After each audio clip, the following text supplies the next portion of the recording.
Hello students, myself Rajiv Atri. Today we are going to discuss our 1 marks questions of physics question paper set D.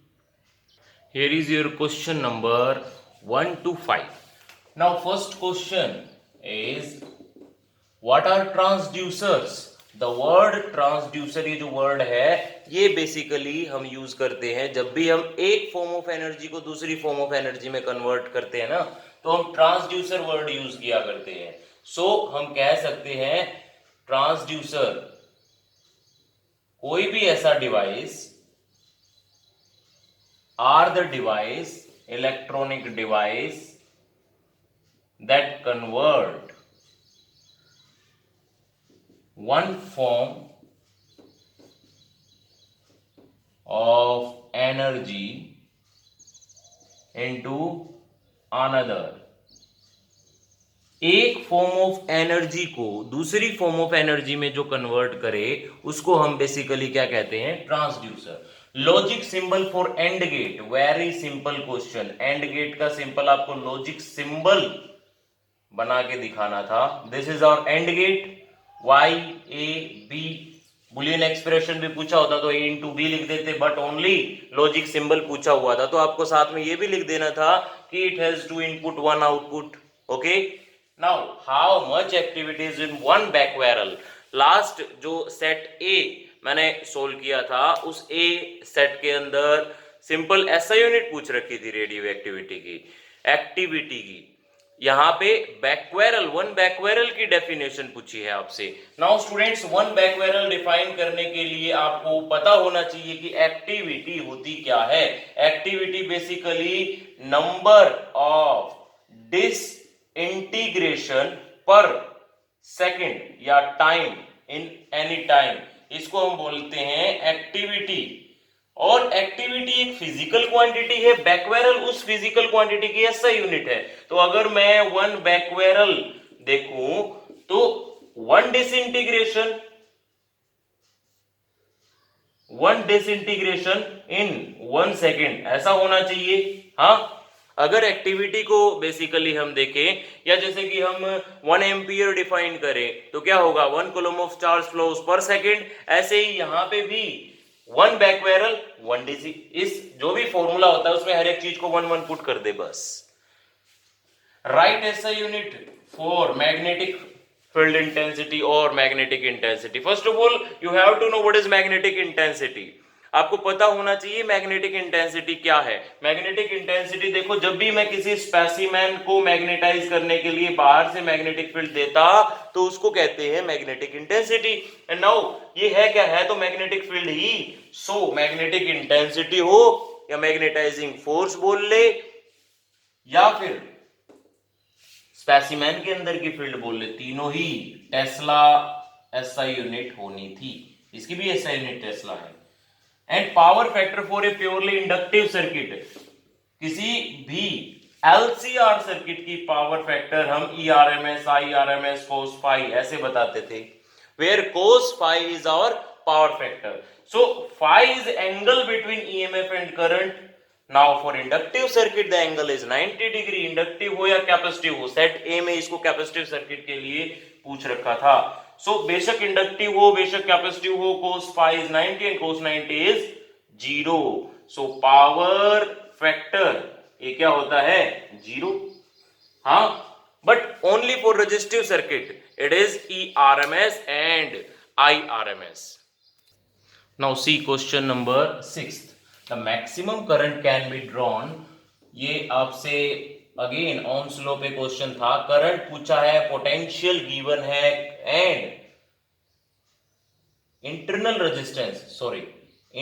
Resistance आपसे पूछा है। Current given है 30 ampere, V/I Ohm's law. हाँ, after cancelling we will get 0.6 ohm is the internal resistance of cell. External resistance नहीं given था, internal resistance ही given था। That's why मैंने एक्सटर्नल रेजिस्टेंस यहाँ पे कुछ पुट ही नहीं किया इसके अंदर। अगर एक्सटर्नल रेजिस्टेंस गिवन होता तो मैं सेल के ईएमएफ E - V = IR उस फॉर्मूले पर डिपेंड करता। Okay, now second question, right SI unit for electrical energy. वैसे तो किसी भी टाइप की एनर्जी की एसआई यूनिट जूल होती है ना, बट अगर मैं इलेक्ट्रिक एनर्जी की बात करूं, इलेक्ट्रिक एनर्जी में हम कमर्शियल पर्पज से बेसिकली अगर दुकान पे जाके हम देखें तो किलो वाट आवर ये कमर्शियल यूनिट है, कमर्शियल पर्पज से यूज होती है। और कमर्शियल यूनिट को अगर जूल में कन्वर्ट करना हो तो देखो kilo, kilo means 10 raise to the power 3 watt हो जाएगा, है ना। Hour, hour is what 3600 second, तो ये वाट इंटू सेकेंड, हाँ watt is power, second is time, power into time is what work done. Now it is 36 into 10 raise to the power और 3.6 into 10 raise to the power 6 joule. ये भी conversion हो सकती थी, but commercial unit इसकी kilowatt hour, SI unit joule. Joule भी लिख सकते हो, इतना पूरा करके भी दिखा सकते हो। एक्सप्रेशन अच्छा पड़ेगा अगर पूरा ही करके आप दिखाते या दिखाओगे। हाँ, ये क्वेश्चन थोड़ा सा बड़ा था, मैंने इसको काट के छोटा कर दिया। पहले इसमें ये दे रखा था कि दो चार्जेस हैं, उनके बीच में लगा इलेक्ट्रोस्टैटिक फोर्स F है। अब मैंने उसका डिस्टेंस हाफ कर दिया, तो बताओ नया फोर्स कितना होगा। तो दोनों चार्जेस के बीच में जो नया फोर्स है 1/4πε0 Q1 Q2 डिवाइडेड बाय, वैसे तो R स्क्वायर होता था, बट बिकॉज मैंने डिस्टेंस हाफ कर दिया इसलिए R/2 raise to the power 2 क्या होगा, Q1 divided by Q2 divide 4πε0 को मैंने K लिख दिया, R स्क्वायर बाय 4 रेसिप्रोकल करके ऊपर लेके जाएं। ये क्या है, इनिशियल फोर्स।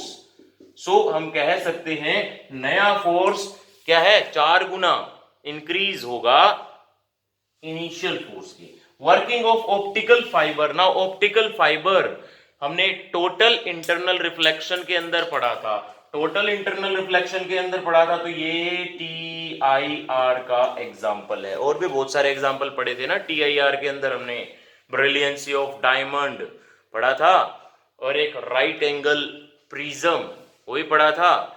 सो स्टूडेंट्स, ये है हमारे क्वेश्चन अप टू 9th तक। अब देखते हैं 10th question. Here is your question number 10। इसके अंदर आपको, वैसे तो क्वेश्चन थोड़ा सा लेंथी दे रखा था, मैंने लिखा नहीं, जो जो चीज गिवन में थी वो सारी चीजें लिख दी मैंने। आपको हॉरिजॉन्टल कंपोनेंट गिवन है and angle of dip given है।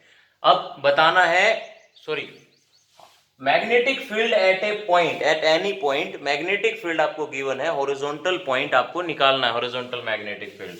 इस टाइप के क्वेश्चन में मैंने आपको थोड़ा सा ऐसे मेरिडियन सिस्टम को लेके मैंने आपको समझाया था कि अगर किसी पॉइंट पे ये मैग्नेटिक फील्ड है at any angle theta which is angle of dip, then this is our horizontal component which is cos component and this is our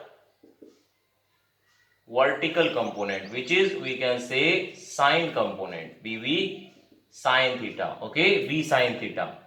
So horizontal component, इसको हम वैसे डेल से रिप्रेजेंट करते हैं। horizontal component क्या होता है, B cos डेल।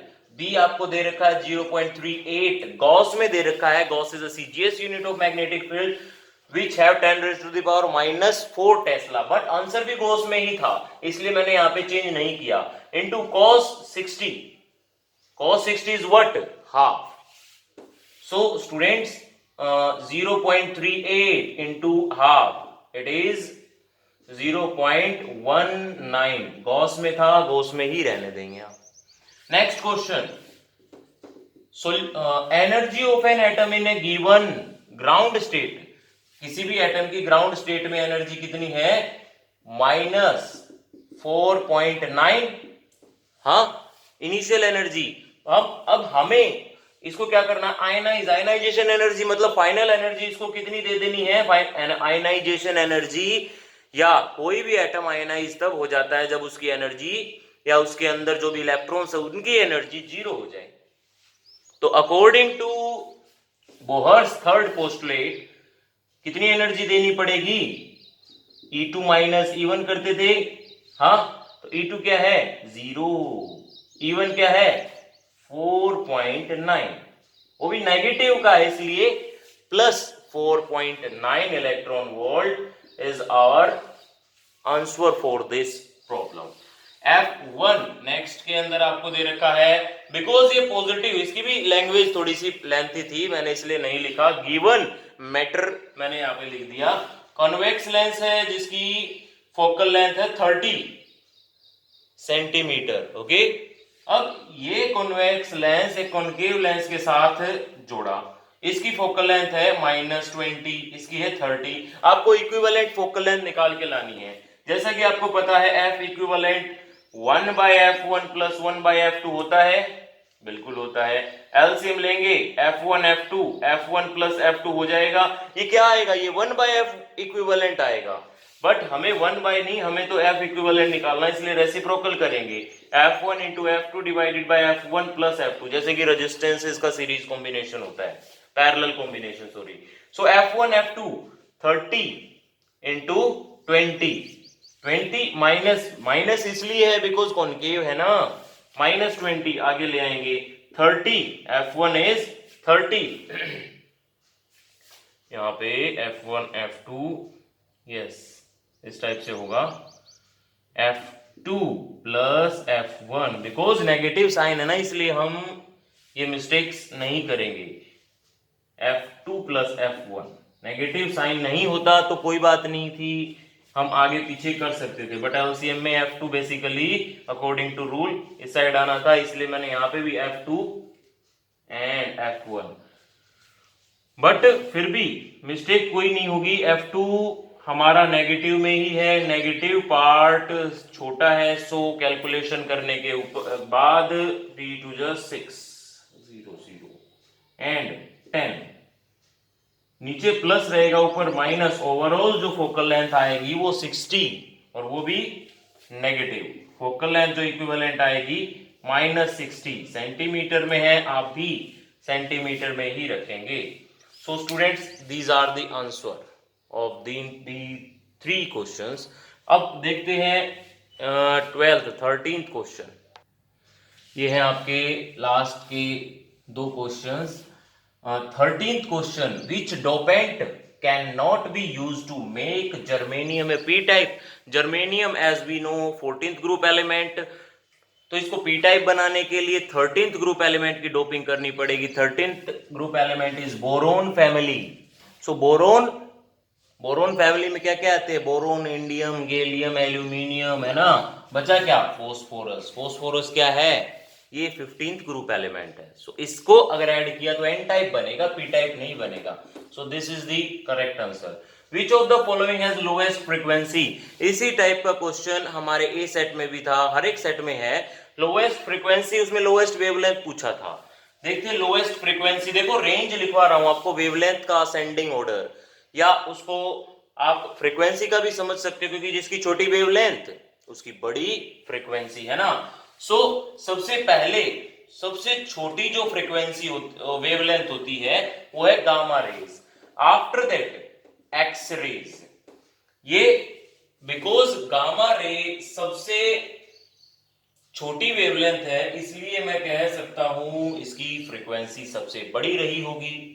हाँ, after that visible raise, sorry ultraviolet rays and visible raise. ये विजिबल रेज मिड में आती है ना, अल्ट्रावायलेट रेज आपके ऑप्शंस के अंदर इन्हीं में से एक्सरे, गामा रे थी और एक इंफ्रारेड थी। इंफ्रारेड के अंदर अगर और भी इन्हीं के सीरीज में मैं आपको दिखाऊं, विजिबल रे के बाद जो अगली वेवलेंथ के कंपैरिजन में आती है वो है इंफ्रारेड वेव, इसके बाद माइक्रोवेव, एंड सबसे बड़ी वेवलेंथ होती है radio wave. So students, question में हमें यह पूछ रखा है कि लोएस्ट फ्रीक्वेंसी किसकी है। लोएस्ट फ्रीक्वेंसी उसी की है जिसकी वेवलेंथ सबसे बड़ी है। सो वेवलेंथ सबसे बड़ी रेडियो वेव की है, तो रेडियो आपके में लॉन्गर रेडियो वेव लिख रखा था, कोई बात नहीं, रेडियो वेव ही इसमें भी रेडियो वेव की भी दो टाइप है, shorter radio wave, longer radio wave, but radio wave ही सबसे बड़ी वेवलेंथ रखती है, मींस सबसे छोटी फ्रीक्वेंसी भी रखती है। वेवलेंथ और फ्रीक्वेंसी इनवर्स रिलेशन में है ना। सो स्टूडेंट्स, रेडियो वेव और longer radio wave is the correct answer of this problem. And हमने एक एक नंबर के किए, इससे नेक्स्ट वीडियो के अंदर मैं आपको डिस्क्राइब करूंगा 2-2, 3-3 नंबर के भी और 5-5 नंबर के भी। सो कमेंट करके ये जरूर बताएं कि आपके कितने नंबर, इन 14 नंबरों में से आपके कितने नंबर आ पाए हैं। Thank you for watching.